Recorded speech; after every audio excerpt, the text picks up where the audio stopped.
Hi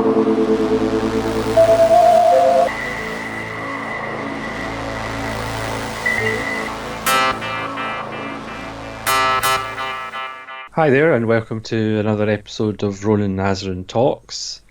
I'm one of your hosts, Solitary Ronan from Solitary Ronan Films.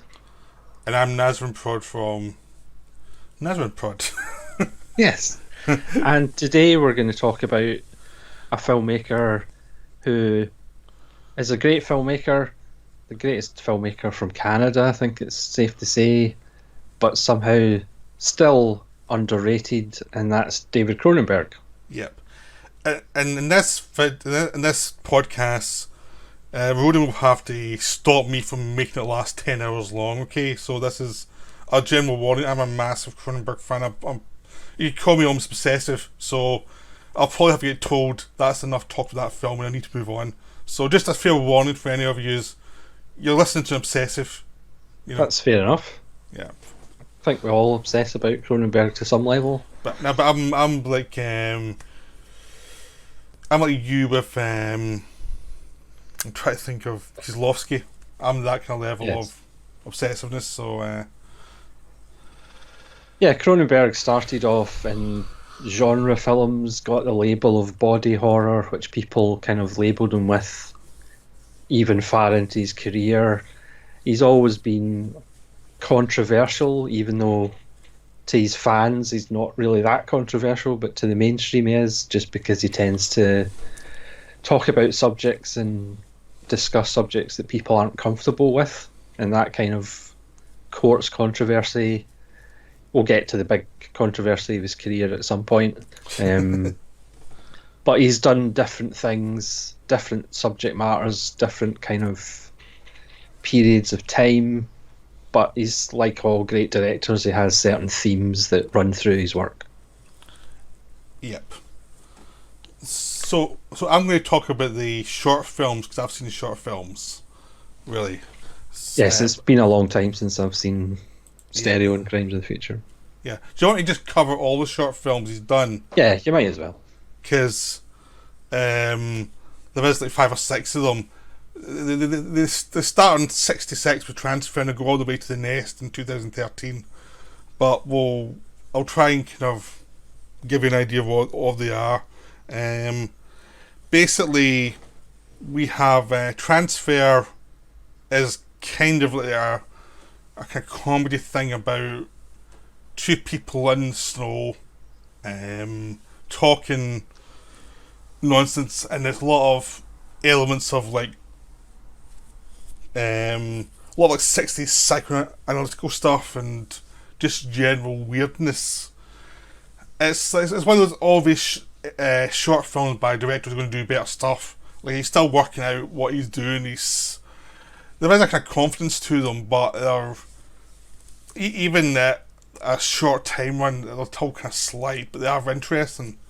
And it's funny because you see where he's going to go like much later in his career, because they're not really body horror focused, they're more about psychological horror and psychological mutation rather than body mutation.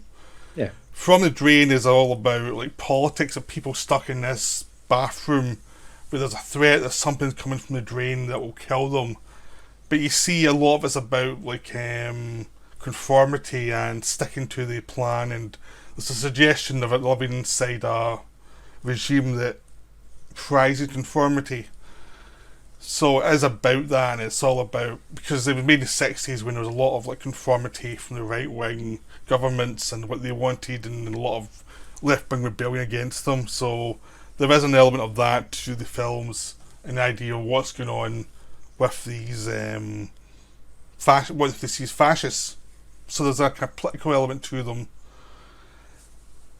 which would go through a lot about Cronenberg's films, but it was never really the main thing. It's more overtly political than he would get in the future, because he said he tried to avoid like obvious politics as he went on, because he thought it was obvious and it kind of made the films date quite easily. So he kind of moved on from this. In the 2000s, he did a few short films. He did a camera with one of the actors from Videodrome talking to camera, and the guy's talking about his life as an actor, and There's also these children setting up the camera shots at the time. And it's all about the mechanical process of how you turn a person talking from being a normal person talking into a kind of more stylized thing, and how cameras change reality, even though you're saying the same thing again and again. How you see it can change the way the cameras work, and it's how technology can change the content of a life or an opinion, even though the words don't change. And finally, there's a nest. There's a film called To Each His Own Cinema, which I haven't seen. No, neither will. Yeah, but the nest is about a woman talking about. She thinks there's a nest in her left breast that has insects in it, and it's about psychological horror, psychological body horror, and how we can go mad thinking we're in bodies, how we can go mad and get paranoid about ourselves. So it's a nice little mood piece. I mean, it's kind of brief, but it's really enjoyable. It's a really enjoyable. All the short films are enjoyable. You know, they are little bits of pure Cronenberg. You can tell who made them instantly, but they are kind of slight. So I don't want to overstate them too much, really. So that's the shots. Yeah, because there's a nice Arrow Blu-ray set of 4 of them, Transfer from the Drain, Stereo, and Crimes of the Future. Yeah, I mean, Crimes of the Future and Stereo are not shots. They're like an hour long. Yeah. So they're a different thing. There's also Secret Weapons they made for Canadian TV as well, which you can find on YouTube. So they are available too. So do you just want to mention Stereo and Crimes of the Future? Well, just do all 3, then you can see what you remember of them then. Yes, I don't remember that much of them. I haven't seen them for years, apart from obviously his use of architecture and his use of space, which again is a common Cronenberg thing. Yeah. Okay, I'll cover these then. Stereo was his first one. He kind of said that these almost like dead ends eventually, because it was an art house technique, and it wasn't really for the mainstream cinema, but he was taking like sci-fi ideas and treating the art house cinema. He was doing hour-long films, and both these, Stereo and Crimes of the Future, both have very dark themes. The one's about psychic phenomena and how people can talk to each other with their minds, and they stop talking, and it's how they interact with each other and how that leads to paranoia and craziness, and like how important it is you need your own privacy, and how not having that can create a sense of isolation from yourself and madness. So it's a very heavy thing about how important, like how your mind can be manipulated, and the suggestion is in Stereo the government's doing all these tests to improve psychic phenomena, and they're finding that it's a lot more difficult than they thought. And Crimes of the Future is about a disease that's ravaged the entire world, and most women have been wiped out, and it's all about how men, without presence of women, take on very feminine archetypes, and how humanity needs both male and female archetypes within them. Even if there's no women around, the men will create it the same way if there's no men around, the women will create it. It's just like there's things that we need to try and stabilise our culture. And it's also about what this disease is, and it's like a perverse disease going around that leads to some disturbing things, because they have to basically, any woman born, unless she's been impregnated before she gets of age to get the disease, she will die of the disease. So it's a very disturbing elements to the film as well. So these are very dark films. They're both like an hour long, and both of them are too long, really. Both of them could be like 40 minutes, and they'd be better films. But they're films made by guys at a certain period in his life, making these like art house films where they do drag on. And Kim Newman said they managed to be really interesting and really boring at the same time. And that kind of sums it up, because sometimes in Stereo it can be almost dreamlike, and you start to feel yourself drifting off a little bit. And it's really weird. I mean, they're kind of interesting precursors but he still hadn't kind of honed it. Yeah, I mean, there were certain things he wouldn't come back to for a while into his later career, or a certain mood that he would come back to, but he'd worked it out how to do it at a certain point, and a narrative it would work better, because these films, they are kind of hard going. They really are. I mean, I watched them both in a day, and it was pretty hard. Yeah. And Secret Weapons were a 25-minute thing they made for TV, which suffers mostly. Because I mean, stereo and Crimes of the Future had very little dialogue, there's a lot of voiceover, which, when you lose a lot of people talking in a film, you realise how important talk is in a film, and how you feel like when there's no talk, it becomes much weightier and harder to watch in a way if the director's not in total control. And the Crimes and Secret Weapons has a lot of dialogue, but it shows you Cronenberg wasn't very good with actors at the time, because he didn't have the best actors, so it kind of suffered from the idea of how left wing, right wings, governments, and rebellions are all kind of corrupted, and one thing leads to the other, and it's all about a very cynical look at fascism, really. But he was dealing with a lot of bad actors, so it was... Yeah, because that's one of the issues, perhaps, of his early work, that we sometimes didn't get his full vision the way he wanted for budget reasons and sometimes acting reasons as well. Yeah. So for his first feature, he did Shivers, or The Parasite Murders, or They Came From Within, depending what market it was sold as. Yep. And he got the money from the Canadian government, and they then weren't very happy when they realised it was a disgusting horror film, but it did make money. And then he did Rabid, so I think we can maybe talk about those two films together, because you could argue they're fairly similar as far as the themes and the endings. Yeah. I would say Shivers is a better film of the two. I think Rabid has a kind of follow-up problem, really, where essentially you're expecting Shivers again, and it's not quite as new anymore. Yeah, Shivers is my favourite out of the two. Again, with Cronenberg, there's a lot of stuff that he was kind of ahead of his time with. In Rabid, there's the whole theme of plastic surgery, and they're talking about, we'll have chains of plastic surgery like McDonald's, and Yeah. again, the altering of our bodies with technology is one of his themes. Both the films are fairly apocalyptic, with viruses of certain kinds pretty much destroying everybody. Yeah, but I think Shivers actually has the much more disturbing monster, though, because it really is it's this turd-like Yes. thing that's actually becomes an aphrodisiac. It makes everyone like sex zombies, and it takes away all your inhibitions, which means people will have sex with anybody. Like, it doesn't matter the age, the gender, anything. It's just it makes them. It will make you a rapist quite easily. It's very disturbing, because it's like looking at the freedom of this thing gives you, but it's also the dark side to it, which takes it, turns you into some self-control. And there's a lot of intellectual arguments going through it as well, like the man kings become too self-controlled, and they become too deadened to the world, and this is a way to basically put us back to where we should be. But it's a very ambiguous thing. It's not like we're saying this is the good idea, because they show you the downside of it throughout the film.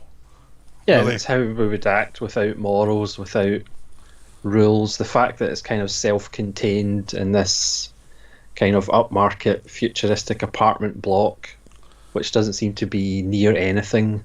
I think that's kind of makes it more claustrophobic and more kind of disturbing than Rabid, which is a bit more open world.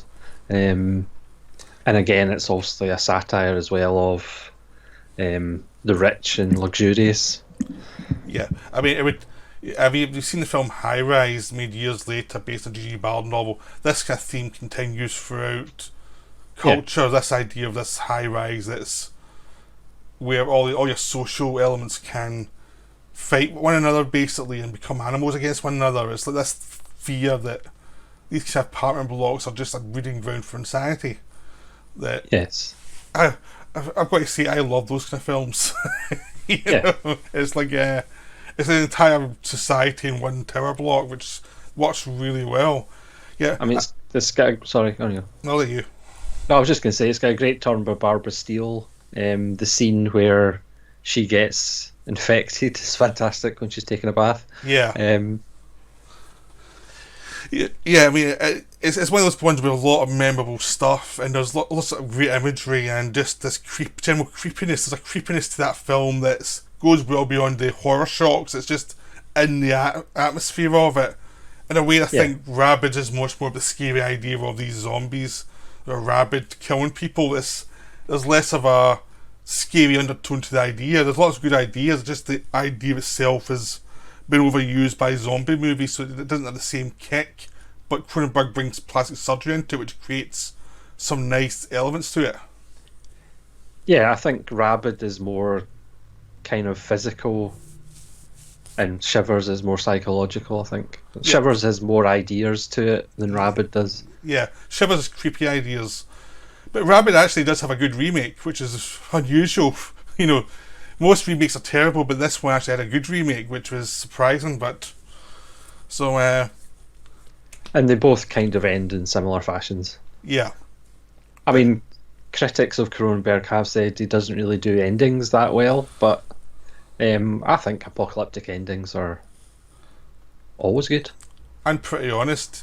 You know, I think Shivers has a really good ending. Shivers has a pretty disturbing ending. I think the Rabid ending just kind of ends because it's so out of control. There's no real way to end that film. You just have to have a. But there's nothing worse than kind of films with apocalyptic themes, and then all of a sudden in the last 5 minutes there's suddenly a cure or everything works out. It's just because it's like you say, it's not really honest. No, it's yeah, it's just something disappointing about it. But yeah, Shivers is a film they haven't remade. I think it's too disturbing for them to remake. I don't know anyone want to touch that one because it's like the ideas are so scary themselves that there's no way to tone it down.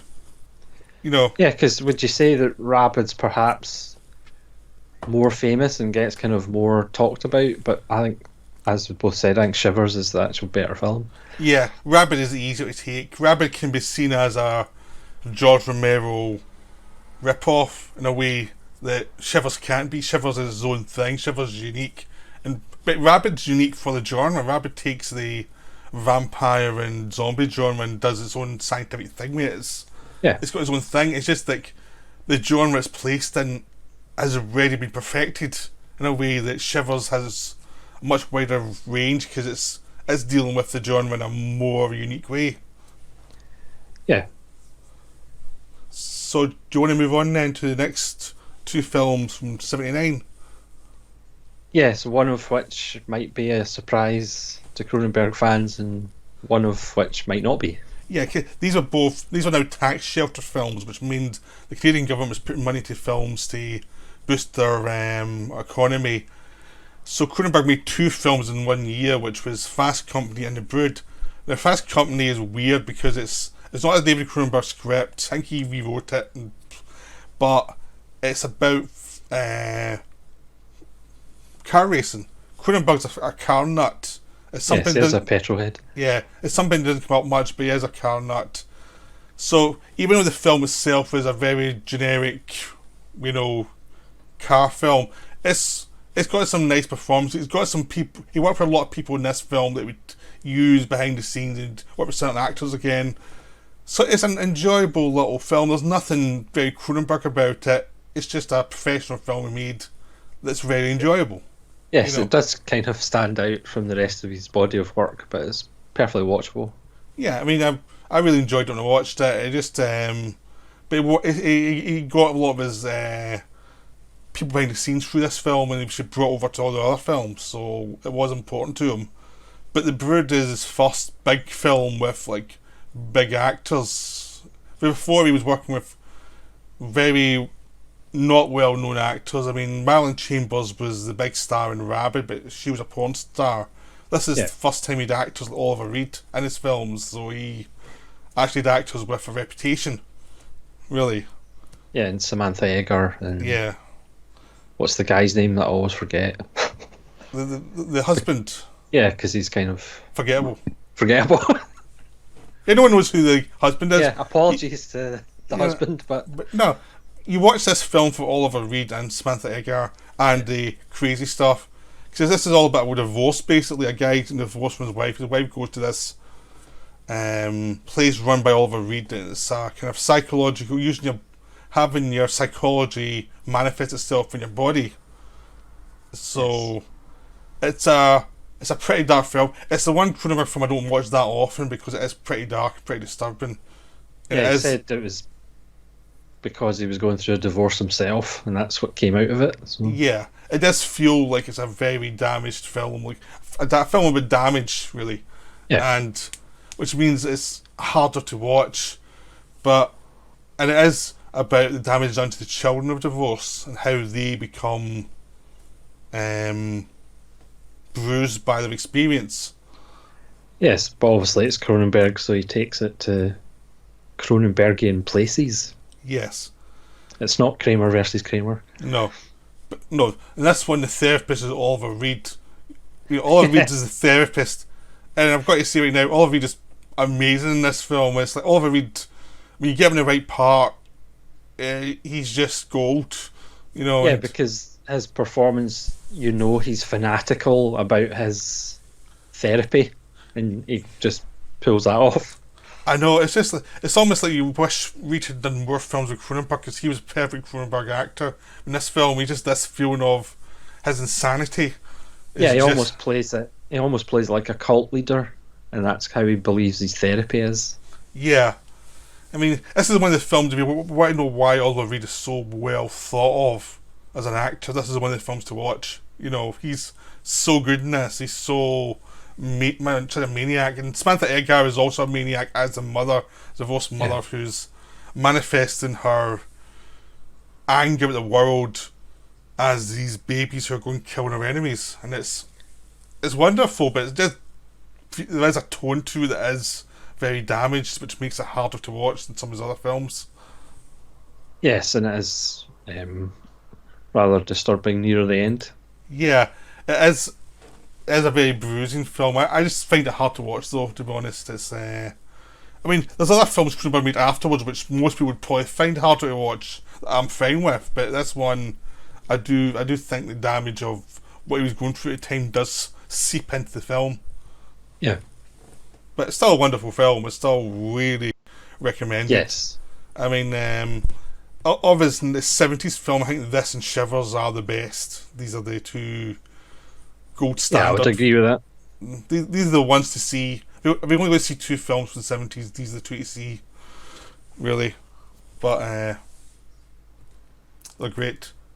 Cronenberg's next film actually started a franchise of some sorts, a very small franchise, but it's Scanners, Okay. which you could argue is kind of his breakthrough as far as box office and kind of exposure Yeah. But to almost a mainstream film, but not quite. yeah. But the thing is, it's easily the weakest film of the 80s for him, though. Really. Yeah. But it's also, have you seen any of the sequels? 'Cause I haven't. And I haven't either. because, I'm a massive Cronenberg fan. Obsessive, you might say. Even I haven't seen the sequels because I know they're just bad rip-offs of Scanners, such remakes, basically. Yeah, it's probably a franchise with a small F. Yeah. Straight to video franchise. Yeah. I was explaining to Ronan that I was a Cronenberg fan for like forever. Like, I became a fan of his when I was a teenager. So that's why there's kind of mania about it when we're talking about it, because I describe myself as being like Oliver Reed in The Brood, as a maniac for Cronenberg films. So I'm trying to come across logical here. So But the thing is, I think there's also an element, if you're a Cronenberg fan, sometimes you feel you have to not defend him, but he does get attacked sometimes for bizarre reasons that don't actually apply to him. So you Yeah, kind of feel like you have to defend him almost. yeah. No, I think a lot of people have like political reasons that he's an easy target for because his politics are hard to decipher. So they can say, "Oh, you've these weird films, and obviously you're like." There's Robin Wood, who's a very lefty critic who always hated him because he wasn't a revolutionary or anything. Even though Cronenberg was making films about Yeah. the politics of the early days, he was taking it from a more neutral side, saying like both sides have their problems, which I think some critics didn't like. There was also the idea of all the gore and the fact that Cronenberg made films he meant really was the big Yeah. disturbing thing. You could tell that he meant his films. It wasn't like a hustle or a way to make money. It was like these were artistic films. And I think it made people disturbed because he was taking stuff seriously they didn't want to take seriously. Yeah, and people kind of forget that a lot of the gore and the body horror stuff, it is metaphor, Yeah, because Cronenberg does use genre tropes as metaphors. They're not just a genre film to make money. yeah. And Scanners had the greatest metaphor for what Cronenberg was doing to people with the exploding head, which was blowing their Yes, mind. That was like the the ultimate famous metaphor. exploding head, which is still amazing considering it was made in 1981. Yeah, Back in those days, if you remember, kids, where it was practical effects. yeah. And this used a shotgun eventually to get it done. Yes. And it's beautiful. I mean, that's the thing about Cronenberg. When he got some money now in the 80s, and he had money to hire like good effects people, he could actually make these effects look beautiful. They weren't just horror stuff; they looked genuinely beautiful because he took the craft seriously and created some wonderful bits of work. Yes.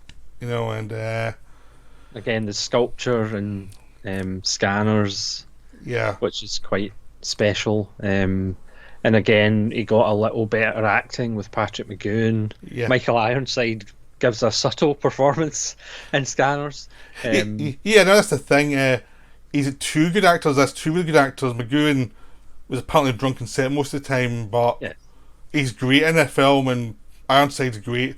But I just have one of the worst performances in the Cronenberg film by Stephen Lack. Yes, who lacks quite a bit. Yeah, but he wasn't an actor.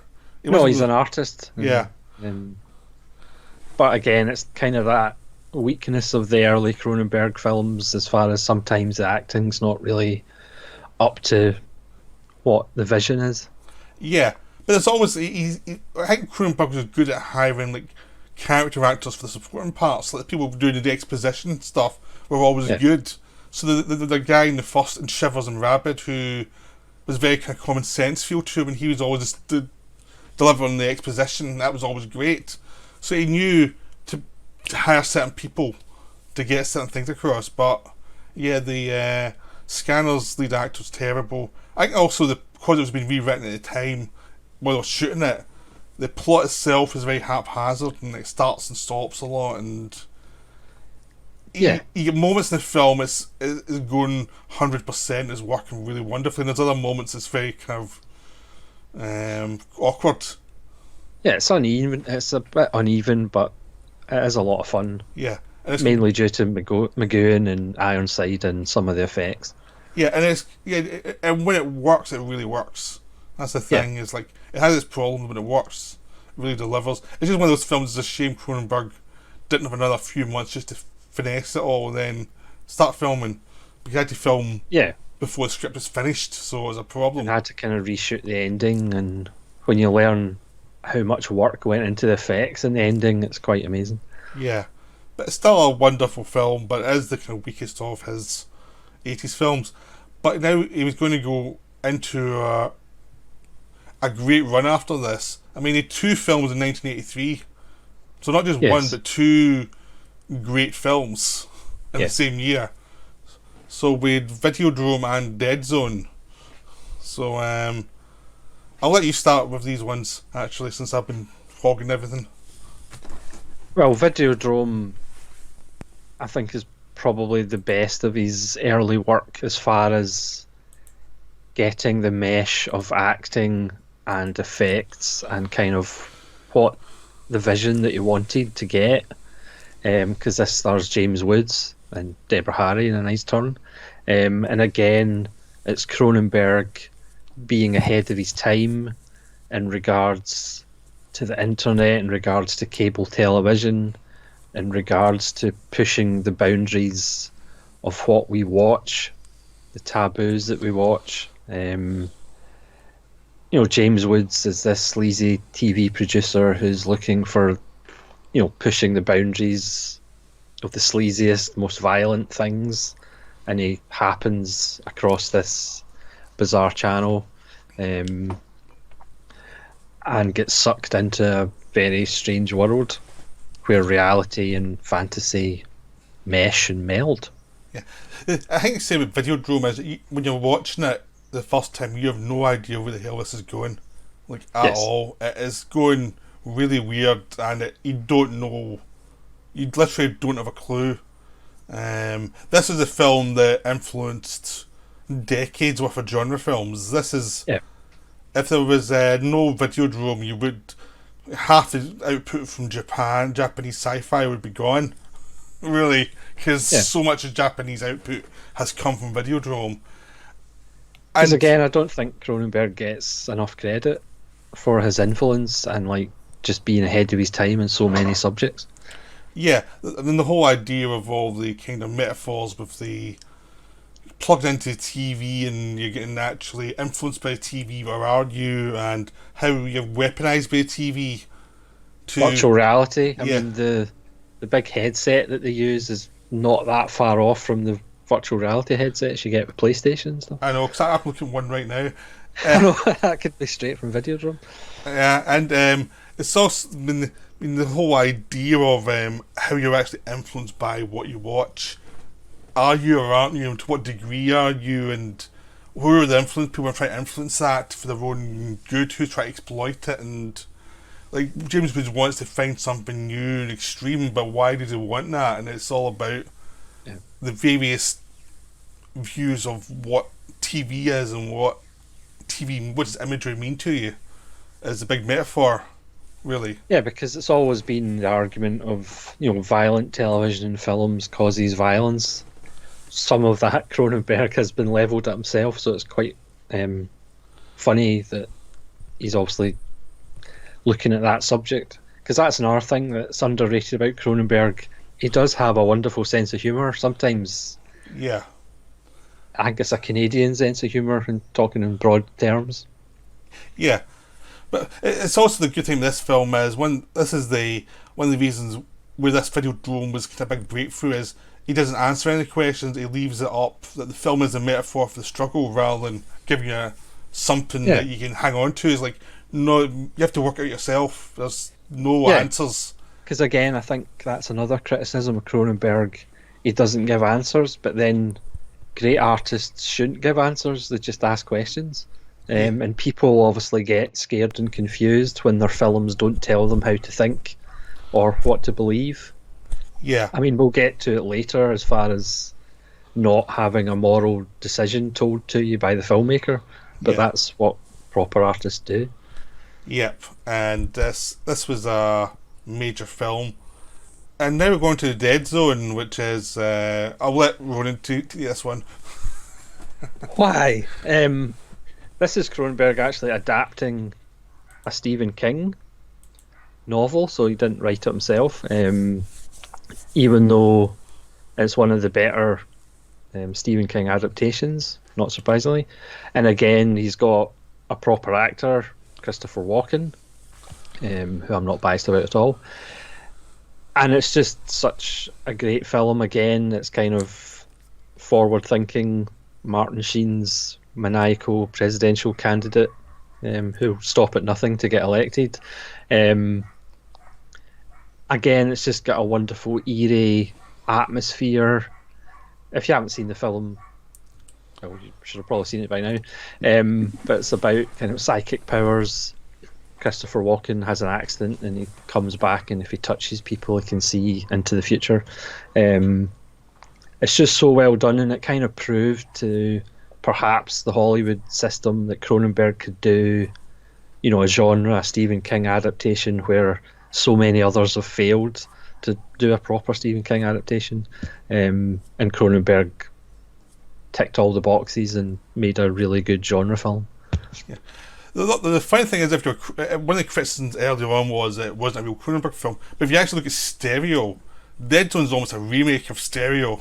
There's the psychic thing and a lot of the atmosphere Yeah, that's a good point. feels very much like Stereo, and Walking feels like something that could be in Stereo, but it's like a human version of Stereo, and but people try to deal with it, so it does feel almost like a sequel to Stereo, and it is wonderful. It's just got this weird tragic feel to it and just sadness. Because one of the other, I just don't want to list all the the criticism of Cronenberg, but sometimes people think he's too cold and he's too analytical and his characters aren't really human. Well, in the Dead Zone, his characters are really human, and you do actually feel for poor Johnny. Yeah, and you've also got Brooke Adams as the love interest, and she's really good. Yeah, she was a really good actress who never really got the parts after the mid-80s, but she's terrific in this film. Yeah. And Martin Sheen is really good as the sleazy politician. Yeah, it was funny because now we went to the West Wing later. I was disappointed because I just liked him as the psychopath president. Yes. It was just like, yes, it's not the same, No. He's really good in this, and it's a role that Martin Sheen doesn't really get very often. I can't really think of another film where he's the villain in. Oh, Badlands! He's doing a bit of Badlands in this one. I mean, he is bringing the kind of mania of Badlands to a politician in this film. Yeah, but again, it's a really good genre film, and again, it kind of proved to whoever needed to be proved that Cronenberg could do that kind of thing. Yep. So, after the kind of small success of the Dead Zone, Cronenberg was attached to Total Recall, which through Mel Brooks' production company, which would have been interesting. But then, as the project changed and it became a Schwarzenegger film, Cronenberg dropped out. But Mel Brooks then offered him to do a remake of The Fly. Actually, you're wrong. The Total Recall was the Dino De Laurentiis thing. Wasn't Mel Brooks, yeah. But The Fly was developed at the same time, and they lost a director when Cronenberg left De Laurentiis thing with Total Recall, and so it just worked out well for him because he got The Fly instead. And The Fly is a masterpiece. We're well into the Cronenberg run of masterpieces now, and The Fly is like his first massive hit. Fly was a massive hit.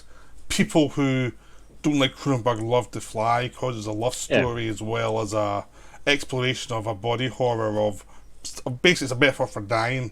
Like what happens when you fall in love with someone and their bodies change and they start to die, and that's what it's about. It's about living and dying basically. But it's about coping with disease and death.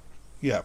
The perfect backdrop to a romantic story. Yeah, but the cast, Gina Davis and Jeff Goldblum as leads, and they were terrific, and it was very human, and you really felt for Jeff Goldblum throughout, which made it harder to watch as he started to fall a bit. So you actually felt what Gina Davis was feeling by watching him die slowly and start to go crazy. It becomes like an existential story of him trying to rediscover himself through the disease as well, and trying to find a new balance no matter what happened to him. Yeah, about the hubris of science, and obviously in an extreme form of changing our bodies. Yeah, and it's not in a good way. But it's pure Cronenberg. It just feels, even though it's a remake, it feels just like something he could have written just on his own. It doesn't feel like he needed the it's in his wheelhouse. Yep. It's totally in his wheelhouse. It's one of those ones that's hard to talk about because it's perfect. It works. Everything works about it. All the actors, even the supporting parts, all work. Plus it really is a few people in the room talking for most of it with some special effects. It's a very small cast, ultimately. Yeah. But it's really well done, and it just is perfect. It's one of those films that just everyone's there at the right time, and it just works. And it spawned a sequel too. Yes, the sequel was really bad. I've seen that sequel, and it's not good. So far, it's not good with Eric Stoltz. He's good in it. It's just the film around him is the problem. Yeah. It's like it's one of those things we feel sorry for the lead actor because it's like it's not his fault that the film's garbage. Yeah. Then we get to one of my favourite Cronenberg films, which is Dead Ringers. Yes, it might be my favourite Cronenberg film as well. Yeah, this is Jeremy Irons' his greatest performance by a mile. This is everyone peaking at the same time because it's about identical twins and the idea of how much they're connected, how they're not connected, how similar they are, how different they are. And it becomes a metaphor for human connection, how connected are we to other people and how isolated are we, using the metaphor of twins, really. Yes, when Jeremy Irons won the Oscar for Reversal of Fortune the year after, he opened his speech with thanking Cronenberg, because that should have really been the one that he got the Oscar for. Yeah. It's a dual role. It's done with great photography, but it's not done in a showy way. Yeah. So after a few scenes, you completely forget that it's the same person, because you do actually just take it as they're twins. It's just so well done, and Genevieve Bujold is fantastic as the woman caught between the two of them. Yep, and it's funny as hell. The thing is, people forget this film is it's funny as hell. It really is funny, because it feels like Cronenberg and Jim Irons share the same sense of humour, and Irons really loves any humour he can throw into this because he's having a ball even though he's playing this tragic character, set of characters. And it's really it makes a tragedy even worse because you really like them even though they have the problems. Yeah, the costumes are done by Denise Cronenberg, who obviously is his sister and would work a lot with him, and the music by Howard Shore, who's a long-time collaborator as well. It's just an exquisite, classy film. I mean, it just looks absolutely beautiful. I don't know whether Peter Krzyzewski shot that. He did as well. That was his first film. Yeah, again, he would go on to shoot a lot of Cronenberg films. And again, it kind of showed people, yes, there's some gynecological things going on, but it showed people it didn't have to be physical horror with Cronenberg. It was more psychological, which is what he's always been about, but obviously people sometimes focus on the body horror stuff. Yeah, and funnily enough, Stephen Lack returns for a small part in this film. He's actually good in this one. Yes, because he's playing an artist. Yeah, he's playing something in his wheelhouse, so it actually works. But it's sort of The Fly is almost a perfect film, so it's hard to talk about because it's just so good. But it is about existence, basically. Yeah, and again, it's still made people uncomfortable. It's kind of set in gynecological world. It's also about a close relationship between two twins. So Cronenberg was still pushing people's buttons as far as making them feel a little bit queasy. Yeah, I showed some people I was at uni with this film, and they all get pretty queasy around it, and I was like, "What's the problem? I don't get it." But I just think this is a wonderful emotional film. It always gets to me, and it's one of those ones I don't watch very often now because I want to have it with some freshness when I see it again. But it's just so beautiful. Yeah, I mean, the word masterpiece, as we all know, is bandied about a bit too much, but I mean, this is a masterpiece. Yeah. I mean, pretty much Cronenberg in the 80s was doing no wrong, pretty much. Even his worst film, Scanners, is still a hell of a lot of fun, and then he was just knocking them out one after another of just masterpiece after masterpiece, so it's like, this is like peak Cronenberg for a while. Yeah. But the thing with Cronenberg is, even non-peak Cronenberg tends to be pretty damn good. Yeah, because it's always interesting, even if it doesn't completely work. Yep. There's always something going on in it. Yeah. Because he never makes films that he's not interested in himself just to make money. Yep.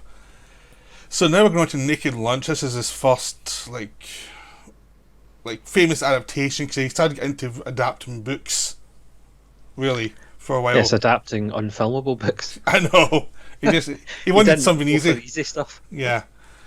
And this was always also the start of his starting to collaborate a lot with Jeremy Thomas, the producer, where they Yeah. got together and did some very difficult films together. So it was an important film for him, and it is an underrated film. It's one of those films that isn't seen as much as it should, I think, Yes. because it's about writing, and it's mainly about writing. It's not about it's about writing Naked Lunch, and it's about like a gay author really, and Peter Weller plays him. Peter Weller's terrific in this film. Judy Davis is in it. Ian Holmes is in it. The acting's all terrific, but it is like a plastic. Roy Scheider, yep. But so it's a plastic reality film, kind of like Videodrome, where reality falls behind pretty quick. Really. Yeah. It does have some disturbing scenes in it. Yeah.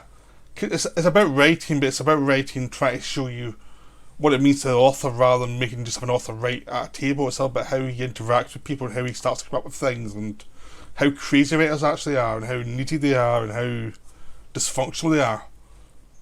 Yeah.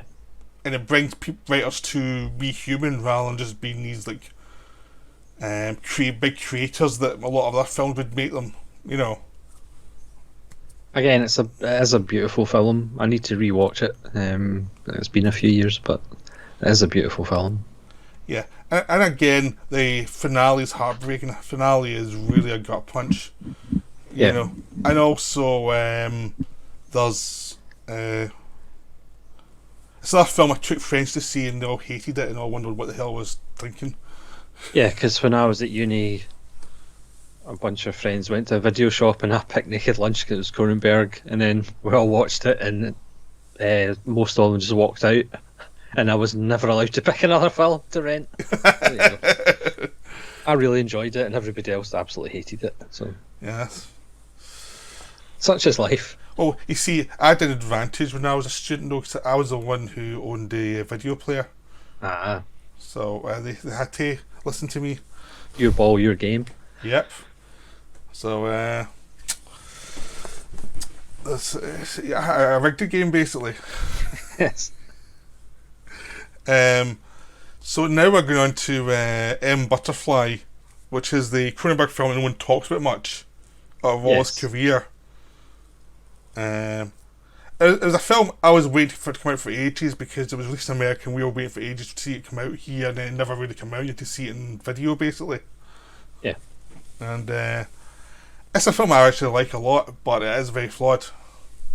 Yeah, I mean, I haven't seen it for a long time. Again, starring Jeremy Irons and John Lone, is it? Yep. And I think the problem with it is it relies on you understanding something about a character that they don't spell out, which is that Jeremy Irons' character always knows that this is not a woman, that this is a man.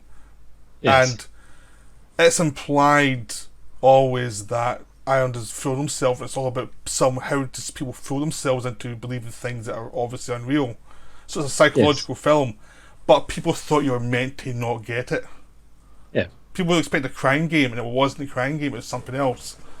Yes. And I went against that film so badly. It really backfired on the film because they were trying to see a film that wasn't really intended by the makers of it. Yeah.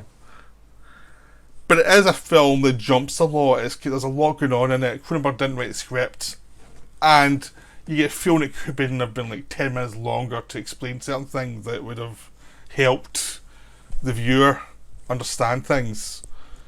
Not explain things obviously, but just to give you more of a sense of the atmosphere and the reasons for things, like in character base, I think.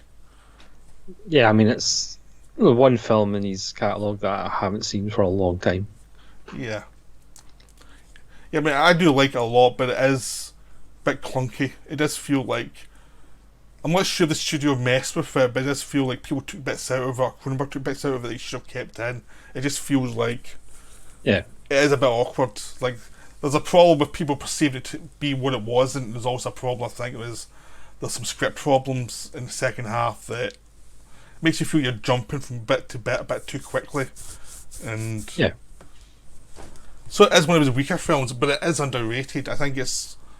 If you even watch it now, outside of the crime game suggestion of what it should be, or if you realise you're meant to know that it's a man that Irons falls in love with, it was always a man, you know.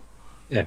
Because Cronenberg in an interview said he thought there was a bit flimsy, that this guy would never know it was a guy in drag. He just never thought it was it would hold up. Yeah. I mean, I think it maybe needs an actual Blu-ray release because it's only available in DVD. To maybe get a reappraisal from Germany or something. I've got a German one, so it's a tricky film though. It's a hard to find film. So after the perhaps disappointment of M Butterfly, Cronenberg then did something safe, a nice romantic comedy about people who like cars, called Crash, based on the J.G. Ballard novel, another supposedly unfilmable book. And for some reason this got into trouble pretty much because Cronenberg didn't put down morals for these people. He just left it up to our own devices because, like a wildlife documentary, just showed us the facts, and that upset a lot of people. Yeah, but yet they didn't complain we made Fast Company, which I don't get. No, yeah. But he did a car film before, and it was fine. I know. Because I actually saw this in the cinema, bizarrely, in a double bill with Microcosmos, the French insect documentary. I saw Microcosmos, came out, and then went to see Crash. Yeah. And I think people who weren't Cronenberg fans had kind of two reactions. One, they were expecting Basic Instinct with cars, which it's not. No. And then they were expecting a kind of erotic thriller with exciting car chases and car crashes, which it's not. So I think part of the backlash was because people were confused because it wasn't what they thought it was.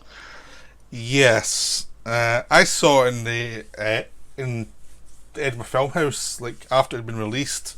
I went up and there was a screening after the big release of it. And I saw it in a perfect audience because everyone was into it. Everyone kind of got what it was. And people got it was funny. Yeah. So people were laughing at the stuff that was intentionally funny. And it was just great because people were into the idea this is a film about the emotion of dealing with technology, which is changing our psychological way of seeing the world.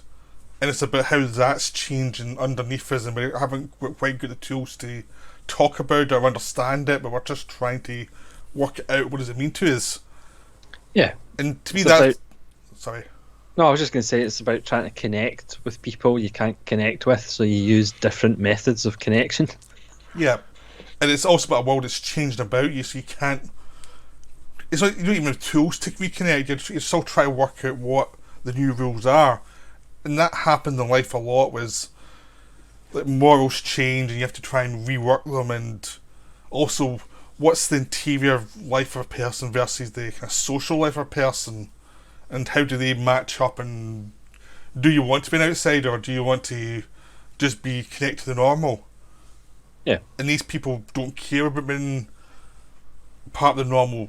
They're fine being outsiders because they're into something and they want to see where it leads. Really. Yeah, they make their own moral universe, which we all have to anyway. Yeah. But that upset a lot of people because they thought Cronenberg should show these people as bad people and terrible people, but he didn't. He just showed them. That's the whole point of art. I should basically say that Crash, like The Dead Ringers, is an undisputed masterpiece. Yes. It just is.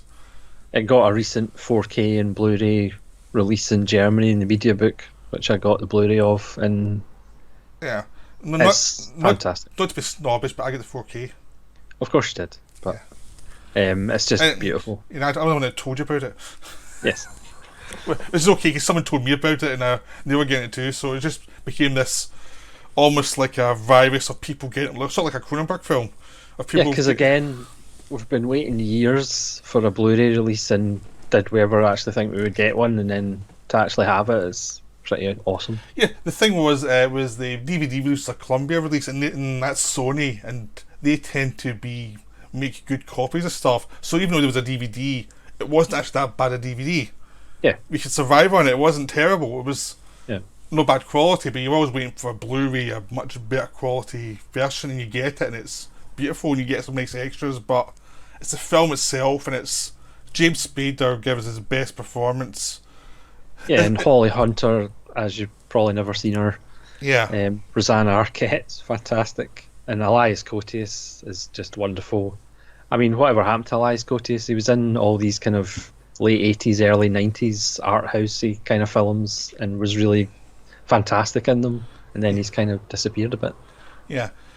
I always think that James Spader, after making this film, realised he couldn't really top it anymore, so he's just going to become an eccentric actor after that, because it was like, well, Yeah, well, where else can you go after this one? I know. It's It's it's like got a really beautiful ending. It's yeah, again, it looks beautiful. It sounds great. It's just wonderful. yeah, it's a lovely family film. If your family is, you know, it is not biological, it's a created family of people, of like-minded people. Yes, Is the best way I can because put it. because that's the thing that the people who banned it in certain boroughs in the UK didn't really understand. If they'd actually just let it be released, hardly anybody would have went to go and see it anyway. It would have just been Cronenberg fans. Yeah. But because they made such a hullabaloo, if I can use that word, Yeah, um, I'll allow it. it probably get more notoriety than it would have gotten if it just got a release. Yeah, it is. It's just wonderful, and it has a massive afterlife because it's one of those films that no one's quite forgotten once they've seen it. You know, Yeah. it's always under the surface somewhere. So it is the perfect film of obsession. Yeah. You know, so it's actually a book I'd read well before Cronenberg did it, and I thought it'd make a great film, but I thought no one would have the guts to do it until I realised, well, yeah, it's Cronenberg. Of course, he's going to do it. Yes. You know, I mean, it's perfect Cronenberg material because it has so many of his interests and obsessions, yeah, and yeah, it just works so well, and it flies by yep. And like sorry, a speeding car towards a barrier. yep. And after that, I made a film called Existence, which compared to Crash was conventional. But if you actually look at it now, it's not conventional at all. It was just compared to Crash, it was. You know, Yeah, because I was actually going to say Existence is probably one of his most underrated films. yeah. I think 'Cause Sorry. it's after you follow your masterpiece, it's kind of the next film is going Yeah. to get hammered. It's- But again, it's so kind of ahead of its time as far as the gaming industry and immersive gameplay and VR. I mean, it's again, he uses metaphor for things. It's really quite meta as well. yeah. It's yeah. I mean, you could give a short plot synopsis for people who haven't seen it, but No, no bother. But it's not it's not easy to explain. Nah, but basically, the plot's a metaphor for the Salman Rushdie thing, where an artist who made a work is controversial with certain people and who's got a fatwa put on her life. But as you go into this thing, this could just be a game plot rather than a real plot, and it, in reality, could be something different from what you think it is, or maybe it's not, because it's all about metaphor for how you see the world and how technology can change around you, or B, your own thoughts can change around about you. So what you believed in before could be something different what you believe in now. And it's all about brainwashing, it's all about craziness, it's all about technology and how the world's changing around about you. And it's about new technology, because the technology now, they're talking about then, now looks very much like what we're doing now. I mean, you got so much right. Plus, it's really funny as well Yeah, because it's also about the test audiences, previews, which obviously in Hollywood can change a film, literally change a film. So Cronenberg plays about with that. There's even a wonderful thing with Ian Holm, who has an accent, where at the end of the film he's like, what do you think about my accent? Because obviously, historically, he's done a few accents in films. Yeah. So it's just like a lot of really in jokes, and it's just really good. There's also a good in joke. Christopher Eccleston plays the guy at the beginning, who does exposition, and then he gets killed like, instantly. And it's like, well, that's a big actor for a nothing part. And then at the end of the film, they come back to him, and it's like, yeah, I thought this part was boring. and it was one of those nice little jokes about the idea that they kind of, I think they cast him because he was pals with some of the other actors and he was available, so they just brought him in for a couple of days, and he made a joke about the part, they gave him a dull exposition heavy part, and it was just like there's always these weird jokes, and you get Sarah Polley show up for 2 minutes, and you've got just Jennifer Jason Leigh, who's great fun, getting to play someone who's a fun character rather than someone who's neurotic for a change. Yeah. And she's hilarious. And Jude Law's funny in this one because he's playing this guy who is very neurotic. And Willem Dafoe turns up with a nice cameo as well. Willem Dafoe's great fun. I mean, all the actors are a lot of fun in this film, and everyone's having a blast, and you can just tell. But it is kind of disturbing in certain moments as well, though, but it's not disturbing in the obvious ways Cronenberg filmed were in the past. It's kind of more quietly disturbing about how your mind's starting to go within this story. And I think it's creepier the more you see it. It's more playful. Yeah. Which the whole film is. Yeah. But I think it was kind of unfairly kind of criticised. Yeah. But looking back 20 years later, it is, but 20 years later, it really holds up. Yeah. And I think it actually plays creepier now than it did then. I think it is creepier and scarier now than it was when it was released. Yeah. There's some undertones now that weren't there in the past. So it's wonderful. It's just it's a little underrated gem. Yep. So his next film, again, is probably one of his most underrated. You could make the argument it's actually the best film he's made in the 2000s. I would argue against that. Well, I said you could make the argument. Yeah. Starring Ray Fiennes, who gives a wonderful performance. Miranda Richardson. It's a little bit of Gabriel Byrne. Yeah. Set in England. And again, it's a psychological mood piece, which might be a little bit downbeat for some people because it is fairly grim. But it's also quite wonderful. Yeah, I did not like this film when I first saw it. It's grown on me since I've seen it, but I had such high expectations for this one because it was Cronenberg going back to the darkness after Existence. And then I saw it, and I thought it was a well-made film, but I thought it was kind of obvious. It was like, I thought Cronenberg was doing stuff he'd already done, so I was kind of disappointed. And then I saw it again later, and I really liked it. And the more I've seen it, the more it's grown on me. Yeah, I mean, I put off watching it for a while, but then when I watched it, I actually really liked it. Yeah, because it is dark and it is disturbing about. But I think it's disturbing in a subtle way doesn't jump out at you. It's disturbing when you rewatch it. It's like there's layers of damage, even more than you'd probably see in the first viewing of it. Yeah. You know, it's about a guy who's a schizophrenic, and it is, instead of having like tons of weird images, it's about the guy's life trying to survive, and he's mumbling to himself most of the time, and it's what's going on in his head, and it's sort of, there's a reality. So I think the first time you see it, if you're expecting something more verbal like Cronenberg did in the past, or some visual, it's not that. It's about the atmosphere and the rot that goes into his brain ultimately from his past. It's almost the flip side to Existence. Yes. And I think I wasn't really ready for that one, so this one kind of it took me a while for this one. Yeah, it's mostly internal rather than external. Yeah.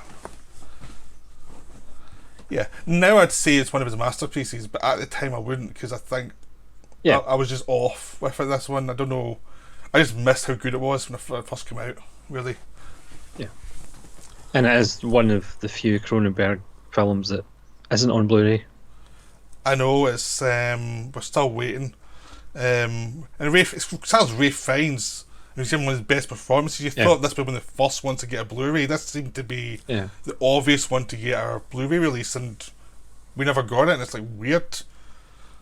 I don't know whether was this a film 4 production as well. Yeah, I mean, I think The Straight Story with David Lynch still hasn't got a Blu-ray. Well, I've got a Spanish Blu-ray, but it doesn't have English language Blu-ray, and that's film 4 as well. So I don't know whether film 4 are a wee bit weird. Yeah, because Velvet Goldming's the same in Britain. That's a film Yeah, 4 one. That's Todd Haynes, and so it is kind of weird. I think it is a film 4 thing, maybe the yeah, rights thing, because I think that's another Jeremy Thomas production, because he did Naked Lunch and Crash, produced them. I think he was involved in yeah, this one too, because he seemed to produce a lot of the Cronenberg films that were really hard to get made. yeah, and it certainly deserves a reappraisal by people. Yeah, it is. It's one of those hard ones to talk about because you just need to see it. There's a tone to it that you really need to get into. It's just, but you Yeah, have, there's no great plot points to discuss. yeah, It is an internal film.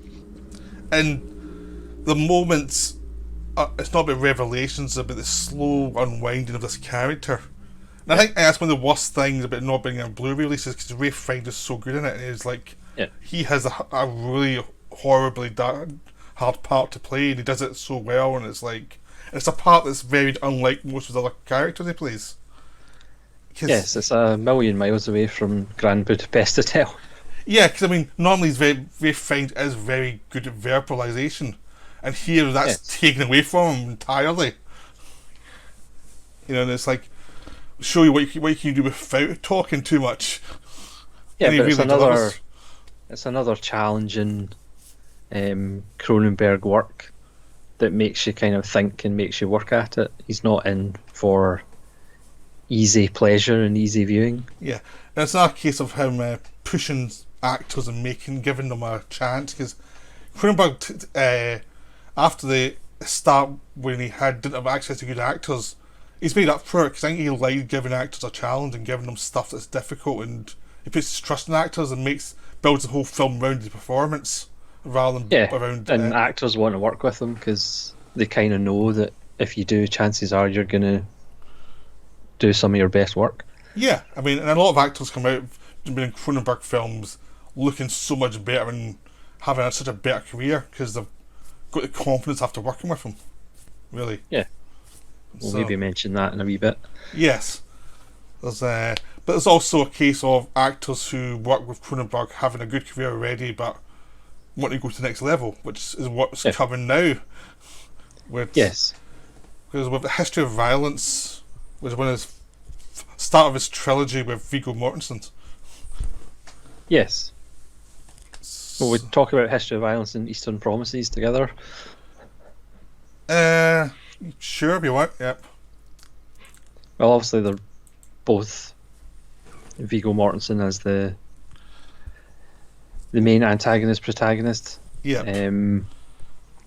Again, they're the films that kind of brought Cronenberg a bit back into the spotlight because they were certainly History of Violence was kind of fairly successful at the awards seasons. Yeah. Um, So is Eastern Promises, a little less so, but it was getting awards and there was yeah, talk I there was talk of a prefer sequel. Eastern Promises personally, but So do I.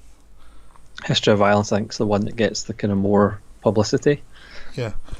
But I'm not sure if we're underrating History of Violence because it's so popular. 'Cause Yeah. every time I watch it, it's like, oh, this is really good.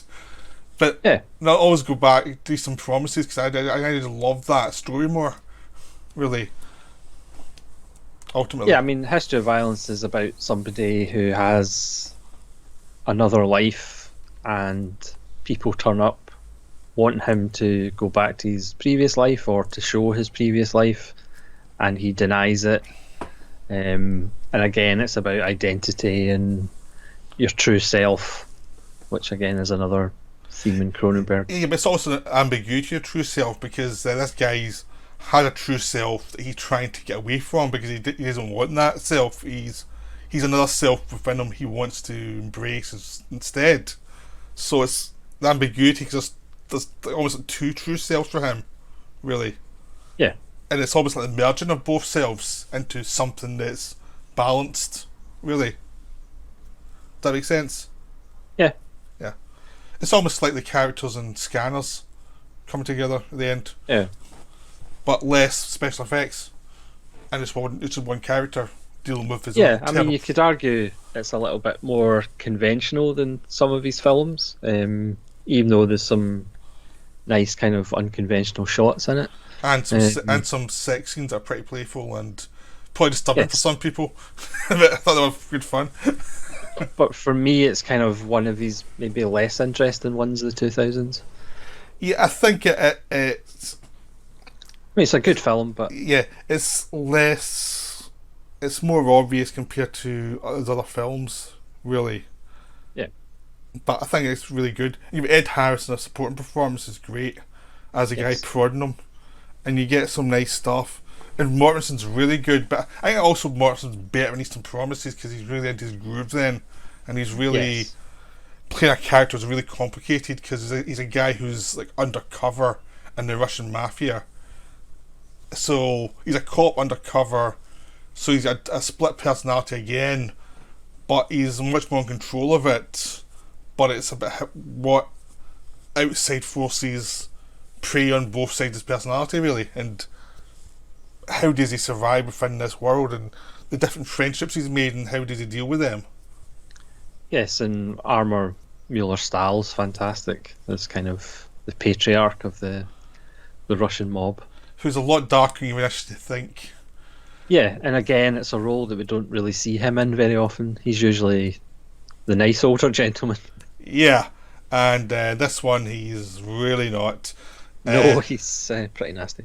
And Naomi Watts is terrific as well, playing this normal Yeah, person for a change as well. She's playing a normal character, which is, she normally plays yes, more eccentric characters, so everyone's good. We also, Vincent Cassel, who's terrific in this film. Uh, yes, another understated, subtle performance by Vincent Cassel. yeah, he's a very, troubled young man who doesn't think he's living up to what he should be, and it's just one of Very the entitled. yeah, it's full of these interesting characters, and Cronenberg just lets everyone play, and he's teasing out all these weird ambiguities throughout, and all these. It's not just a bit a person with split personalities, almost cultures and split personalities. Like these Russians in London, they're not quite Russian anymore, but not quite London either, and it's how do you survive within these new cultures you've been forced into? Yeah, And how do you survive morally when you can get away with absolute awful stuff and you have protection from the law and the underworld? Because Mortensen, by the end, can do whatever the hell he wants. yeah. And it's like, It's a great performance from Mortensen, one of his best. yep. And it has a really amazing fight scene in the sauna that's very Yes. infamous. So it is a wonderful film. It is the one I like more of the two. Yeah, I'm It, the same. I think that's a film that's almost like the underrated, one of the most underrated Cronenberg films. Really, Yeah, Eastern Promises, because it doesn't get the same love as History of Violence. Like History of Violence is almost one of the most mainstream films, at least for yeah, like people who don't like Cronenberg films like History of Violence, yeah. but they don't like Eastern Promises. Eastern Promises is really dark. Yes, and it's a bit more challenging. Yep. Yeah, so just for laughs, I completely forgot to mention that in the late 80s they did an episode of Friday the 13th, the TV show, just so to keep up with his horror roots. But that's Yeah. an aside. Yeah. I think it was a favour though. I think he did this. I think he knew the producer or something, so he did a favour to them. Because he also showed up in a Jason X in an acting part. Yeah, because we haven't even mentioned the fact he's a wonderful actor. Yep. His performance in Nightbreed is fantastic. And he also showed up in To Die For at the end. He's really Yeah. funny in that, and yeah, he He's shows actually up. got quite a few acting credits. Yep. He started off in Into the Night, John Landis film. That is a very underrated film. You should see. Yeah, I think it's arguably my favourite John Landis film bizarrely, Yeah. but that's just me. Yeah, we should actually do an episode on who's the best director that's an actor. Yeah. Cronenberg would be right up there. I Cronenberg would win. Really, just for Yeah. range of stuff. I think most directors who come with pretty films tend to do one thing, that's it. Or Yeah. a few things, but anyway, we should go on to his. Anyway, Yep. A Dangerous Method. Yep. his Freud movie. Yes. This stars Viggo Mortensen again with Michael Fassbender and Keira Knightley. Kiri? Kiri? Keira Knightley. Yeah. And the relationship between Freud and Carl Jung. Yep. It's really a young film, though. Yes. I have to say, I've only watched it once. Yep. I did have a slight issue with Keira Knightley in the beginning, in the first half of the film, but she did grow on me. I did think it was a really good film, but I don't think it's one that I would be revisiting for a while. Yeah. I like this one better than you do, actually. But I think with Keira Knightley is she's playing someone with mania. And I think it's impossible to do that without looking weird when we first see them. You know what I mean? Yes. Because people with mania do look strange. I don't think it's hard. I think it's just the part she's playing is just like that. She's playing someone with a condition. So as the film kind of got on, I was kind of intrigued by the relationship, and I think it did work. Yeah. And like I said, as a good film, I just wouldn't particularly say it's one of my favourites. But I've only watched it once, so it's not really a fair appraisal. Yeah, I've only watched it once as well, but I really liked it. I just haven't gone back to it yet. But I saw it a few years ago. But it is Michael Fassbender's film, basically. And he's really good in this, and he's and Jung is a central character, and he's the one who's trying to work out his philosophy of psychotherapy, really, and it's him trying to work out his philosophy and dealing with the kind of father figure of Freud, played by Mortensen.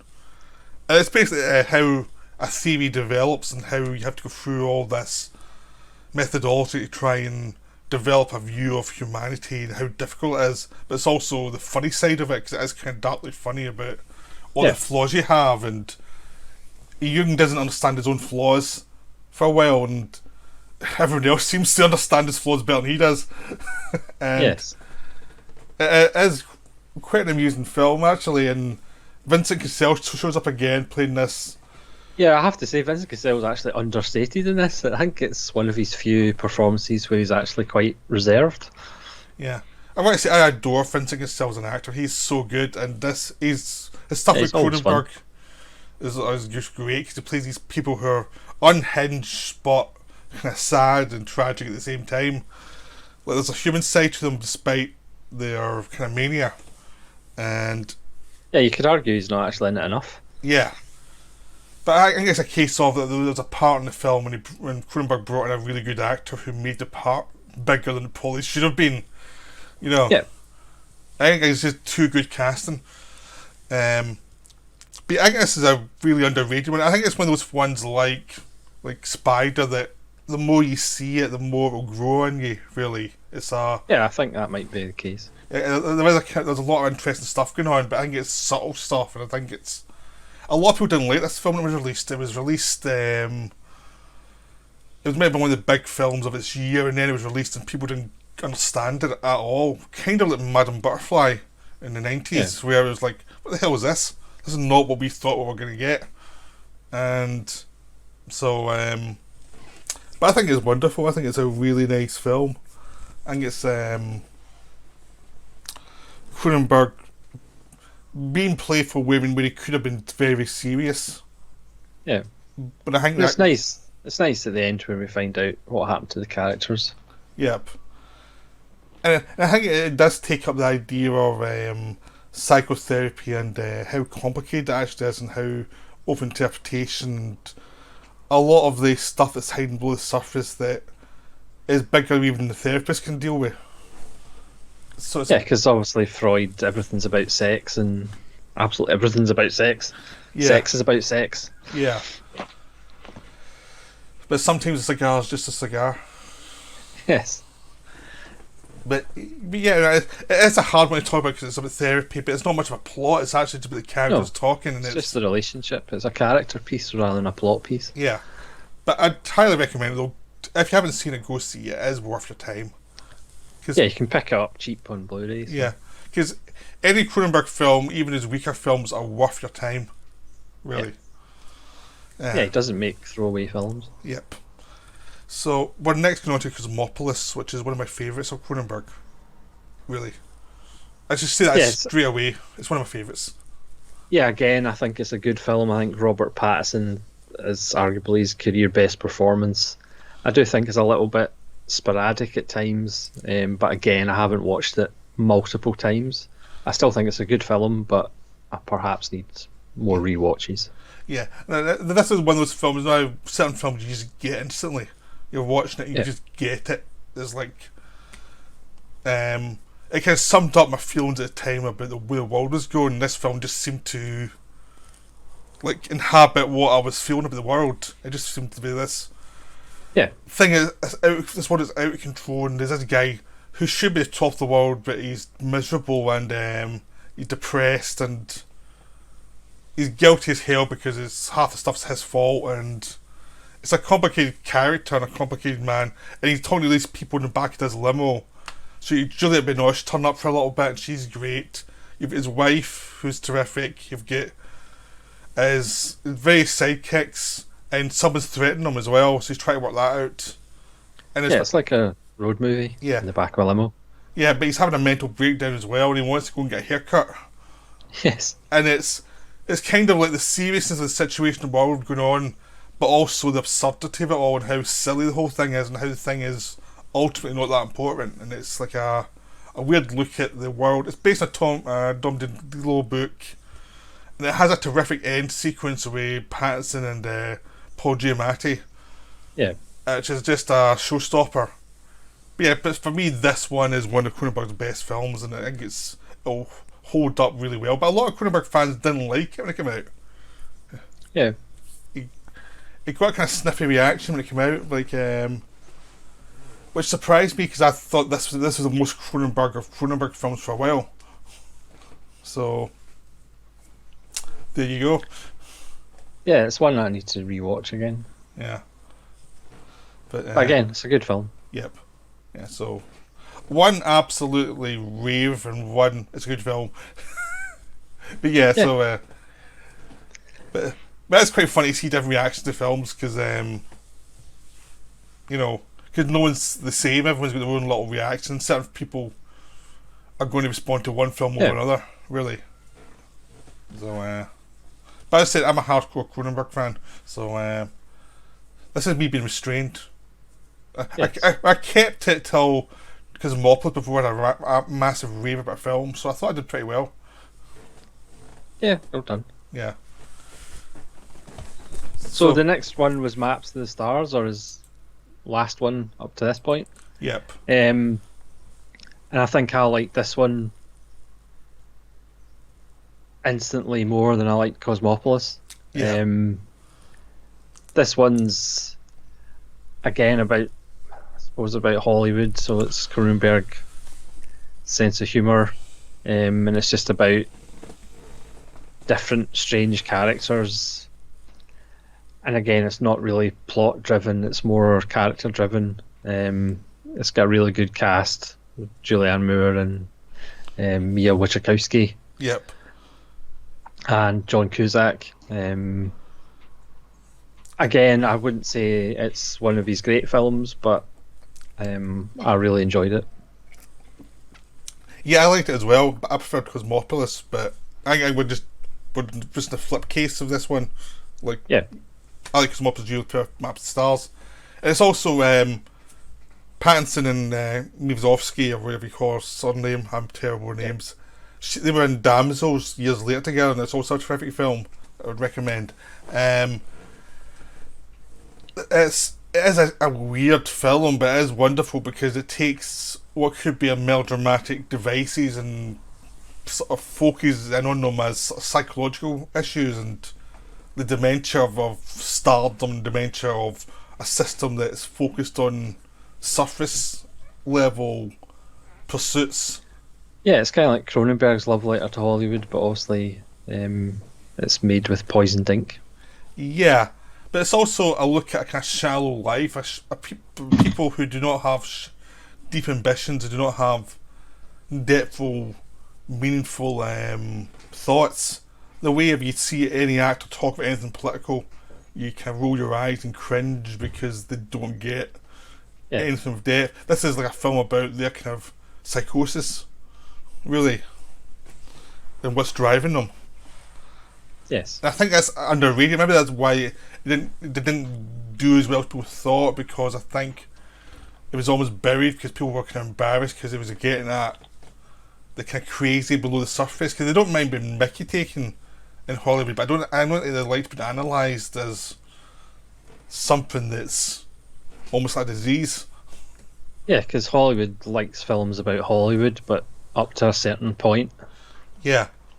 Like the one Sunset Boulevard where they can say like it's a satire in Hollywood, they can understand that, but this one is much more under the skin, all about the kind of craziness of it all. Because I mean, John Cusack's character is one of the most villainous characters in a Cronenberg film. He's a total scumbag in this film. He's really nasty in a way that I quite like seeing Cusack do, because he doesn't get enough nasty characters. So it's quite nice to see him play someone who is just awful. And when you see interviews with him talking about it, he's like, yeah, this guy's really horrible. So obviously he was enjoying himself. Yeah. I suppose it's the same Armin Mueller style and Martin Sheen. Yeah, it's like you Got get to play somebody nasty, go work with Cronenberg. Yeah. Yeah, if you've got a reputation of playing nice characters, working with Cronenberg will kind of like you strut a little bit and actually play someone who's just the worst, nastiest person ever. Because he plays a therapist, a celebrity therapist, and this just shows you how damaged these people are and how cynical they are. And all about child stars and why child stars turn out to be so damaged in their lives. And it makes you actually sympathetic towards them, because you realise there's no escape from this kind of mania. No. So, as a film explains why so many actors turn into drug addicts and mess ups, you know. Yes. Yeah. So, hopefully, I can shut up now. That's fine. I think I've overtaken this one, even though I said I preferred Cosmopolis. Yeah, so as far as what he's doing next, he obviously wrote a novel, which I believe might be getting a Netflix series. Yeah. Directed by Cronenberg. Yeah, I've got the novel, I haven't read it yet though. So have I. I've not need to say so in my book backlog as well. Yeah. I'll get to it. Yes. But hopefully we'll get a Netflix series directed by Cronenberg. Yeah. I don't know about theatrical releases. Yeah. I think Cronenberg's more or less said that, because he's almost 80 now, and he's more or less said he's okay with getting another film made or not. I think he's kind of quite good with his career as it stands. So, as he should be. Yeah. He's not like a maniac trying to do all these films like Scorsese still seems to be doing. Yeah. You know, he's actually quite good with his career. I think there's certain directors are now kind of okay with it's like that's a career done. I mean, I've been reading interviews with different directors, like Paul Schrader's more or less. He's okay if he gets one or two films, that's finished. It seems to be De Palma seems to be fine with finishing off his career now. So quite a lot of them are kind of are okay with that being it, really. I think Cronenberg's in that same kind of category. Would you say that Cronenberg's never done a bad film? I'm just looking at this thing. He's never done a film which I thought was bad. I think even his weaker films have been well-made films that maybe could have... Which not all film directors can say. Most film directors can't say that. Yeah, exactly. So. Yeah, there's... even directors make well-made films, sometimes they make films that are terrible. Yeah. So, I mean, if that is Cronenberg's career that we've discussed, and that's his career, that's a pretty impressive career to put up against anybody. Yeah. But still, he's underrated. Oh, yeah. I think he's a director that but 30 years after his death, that's when he'll be really brought up more. I think he's a director that people are comfortable with, really. Yeah, because he brings up subjects that people don't want to think about. Yeah. And that's a kind of career that tends to be thought of after the person's dead, more than when they're still here. Yeah. But And again, sorry. he's a lot of praise anyway. He's done really well. Yeah. But as we've said, he's ahead of his time in so many subjects and influenced lots of other films, even though it's never an kind of explicit influence that's kind of talked about. Yeah. I think also Cronenberg's films get better with age.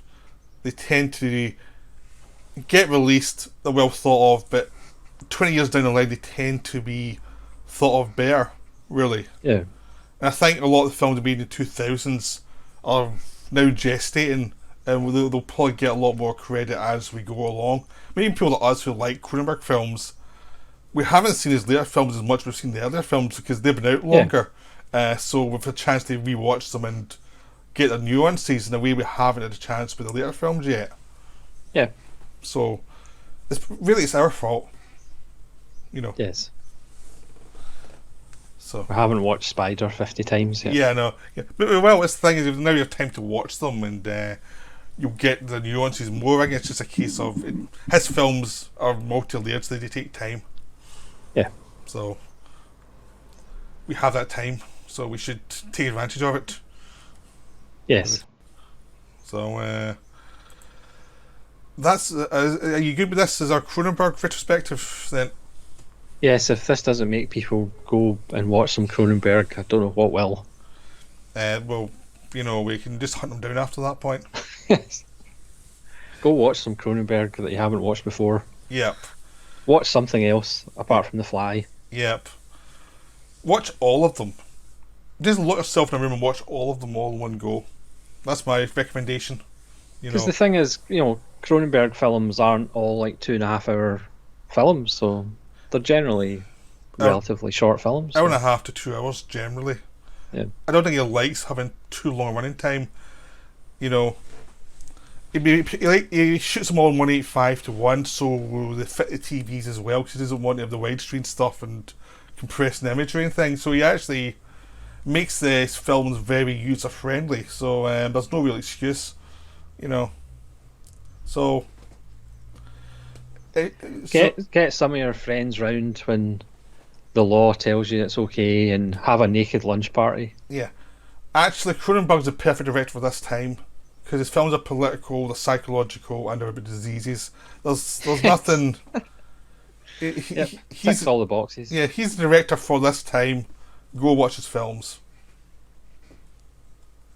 So are we good then? Yeah. Yeah. Well, thank you for watching, and we'll be back soon with another video. So that's me. Sign off. Bye.